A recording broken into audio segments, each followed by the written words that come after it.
Thrissur medical college ഹോസ്പിറ്റലിന് സമീപത്തെ taxi സ്റ്റാൻഡിൽ നിന്ന് വാടകയ്ക്ക് വിളിച്ച കാർ ഡ്രൈവറുടെ കണ്ണിൽ മുളകുപൊടി എറിഞ്ഞ് തട്ടിയെടുത്തു. മുണ്ടത്തിക്കോട് സ്വദേശി വിനോദിന്റെ എത്തിയോസ് കാറാണ് തട്ടിയെടുത്തത്. കുറഞ്ഞാശ്ശേരിയിലെ വീട്ടിലെത്തി വീട്ടുകാരെ കൂട്ടി ആലുവയിലേക്ക് പോകണമെന്ന് പറഞ്ഞാണ് മൂന്നംഗ സംഘം കാർ വിളിച്ചത്.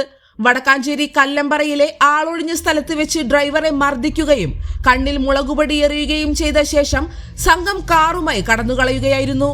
കാറിൽ സ്ഥാപിച്ചിരുന്ന GPS സംവിധാനം ഉപയോഗിച്ച് നടത്തിയ അന്വേഷണത്തിൽ മണിക്കൂറുകൾക്കകം വാഹനം കണ്ടെത്താൻ പോലീസിന് സാധിച്ചു. കുന്നംകുളം യൂണിറ്റി ആശുപത്രിയിലെ പാർക്കിംഗ് ഏരിയയിൽ നിന്നാണ് കാർ കണ്ടെത്തിയത്. എന്നാൽ പോലീസ് എത്തുന്നതിന് മുൻപ് തന്നെ പ്രതികൾ സംഭവ സ്ഥലത്ത് നിന്ന് കടന്നുകളഞ്ഞു.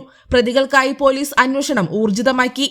Kunnamkulam ACP Santhosh, SI Harihara Sonu, ASI Naseer Prashant, CPO Sagun, DANSAF അംഗങ്ങൾ എന്നിവരടങ്ങിയ സംഘമാണ് കേസ് അന്വേഷിക്കുന്നത്.